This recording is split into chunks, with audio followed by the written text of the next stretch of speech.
तर मित्रांनो, आजच्या व्हिडिओमध्ये नवोदय विद्यालयासाठी कट ऑफ कितीला लागेल आणि प्रवेश प्रक्रिया कशी होईल या संदर्भात आपण माहिती पाहणार आहोत। व्हिडिओ सुरू करण्याअगोदर आपले चॅनल एज्युटिप्स मुकुंद पवार नक्की सबस्क्राईब करा आणि व्हिडिओ आवडला तर नक्की लाईक करा आणि बेल आयकॉनला दाबायला विसरू नका।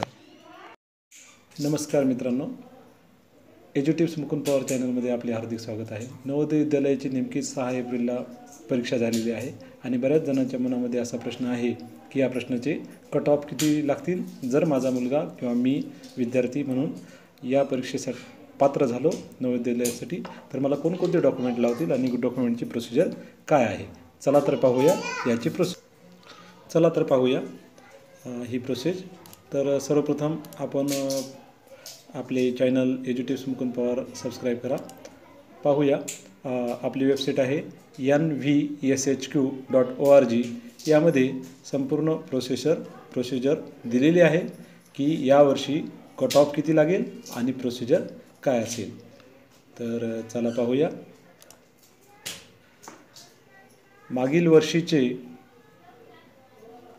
Previous year cut off marks of JNV मागील वर्षीचे क्लास 6वीचे कट ऑफ लिस्ट काय होती।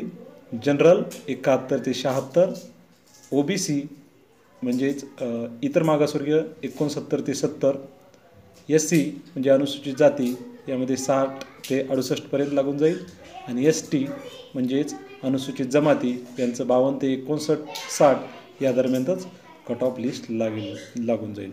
तर आपल्याला वाटत असेल की मागील वर्षीचे सरनं सांगितले, तर आता पाहू या वर्षीचे अंदाजे। 9वीचं आपल्याला नाही पाहायचे। तर इयत्ता 6वीचे JNV 2019 अपेक्षित कट ऑफ मार्क्स सांगितलेले आहेत। जनरल म्हणजे सर्वसामान्य खुला 75 ते 80ला क्लोज होईल। अदर बॅकवर्ड क्लास म्हणजे इतर मागासवर्गीय हे 70 ते 75 मार्क याला क्लोज होईल। SC म्हणजेच अनुसूचित जाती याचं 66 ते 70ला क्लोज होईल आणि शेड्यूल्ड ट्राईब म्हणजे अनुसूचित जमाती याचं 60 ते 66ला क्लोज होईल असं त्यांचं म्हणणं आहे। तर हे जर आपल्या विद्यार्थ्याला, आपल्या मुलाला किंवा त्या विद्यार्थ्याला स्वतःला एवढे जर मार्क या कॅटेगरीमधून पडत असतील तर शुअरली तो लागून जाईल असं सांगितलेलं आहे। चला तर पाहूया याची पुढची प्रोसेस। म्हणजे नवोदय विद्यालयाला जर आपण पात्र होत असाल तर आपल्याला कोणकोणते कागदपत्र सोबत ठेवावे लागतील। नंबर 1 ॲड्रेस किंवा residence proof. Number 2 age proof म्हणजे जन्माचा दाखला। त्यानंतर कास्ट आणि कॅटेगरीमधून आपण लागत असाल तर कास्ट आणि कॅटेगरीचं प्रमाणपत्र। त्यानंतर जर आपण ग्रामीण भागातून लागत असाल तर संबंधित ग्रामीण भागाचं प्रमाणपत्र। जर अपंग वगैरे मधून आपण फॉर्म जोडला असेल तर फिजिकली डिसेबल सर्टिफिकेट आणि ट्रान्सजेंडर तृतीयपंथी वगैरे असेल तर तसं प्रमाणपत्र। आणि जर इतर काही आपण प्रमाणपत्र जोडले असतील तर ते आपल्याला जोडावे लागतील। त्याचप्रमाणे काही महत्त्वाच्या सूचना यामध्ये दिलेल्या आहेत।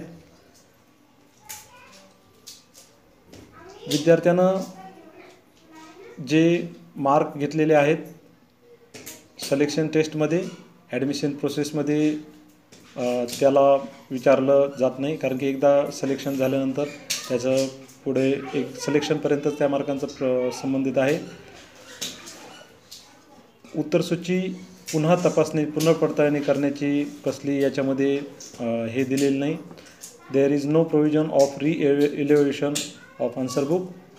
नंबर 3 आहे parents must be present at the allotted school with their wards for the verification of document व्हेरिफिकेशनच्या वेळी पालक सोबत असले पाहिजे। 2 final notice are sent to them through the registered post. विद्यार्थ्याचा प्रवेश जर झालेला, विद्यार्थ्याने योग्य मार्क मिळवलेले असतील आणि तो पात्र असेल तर विद्यार्थ्यांच्या पालकांना रजिस्टर्ड पोस्टानं त्याच्या पत्त्यावर 2 पत्र पाठवले जातात। If the selected candidate does not report for certificate verification even after 2 reminders then regional office will release the wait list. जर 2 नोटीस पाठवूनही विद्यार्थ्याच्या पालकानं संपर्क साधला नाही किंवा ॲडमिशन केलं नाही तर वेटिंग लिस्टमधल्या विद्यार्थ्याला घेतलं जाईल। Admission process to class 6 through the main list is usually completed by 13 June. 6वीचं प्रवेश प्रक्रिया ही 30 जूनपर्यंत संपली जाते आणि 11वीची ॲडमिशन प्रोसेस ही 15 जुलैला दरवर्षी संपली जाते. अशा प्रकारे नवोदय विद्यालयामध्ये कट ऑफ किती लागेल, मागील वर्षीचं कट ऑफ, प्रोसेस काय आहे आणि कोणत्या सूचना आपल्याला पाळायच्या आहेत हे आपण पाहिलं. व्हिडिओ आवडला तर नक्की लाईक करा आणि शेअर करा आणि कमेंट करा. आणि आपलं चॅनल जर आपण एज्युटिव्स मुकुंद पवार चॅनल जर आपण सबस्क्राईब केलं नसेल तर नक्की सबस्क्राईब करा. धन्यवाद. व्हिडिओ आवडला तर नक्की लाईक करा आणि इतरांना शेअर करायला विसरू नका. धन्यवाद.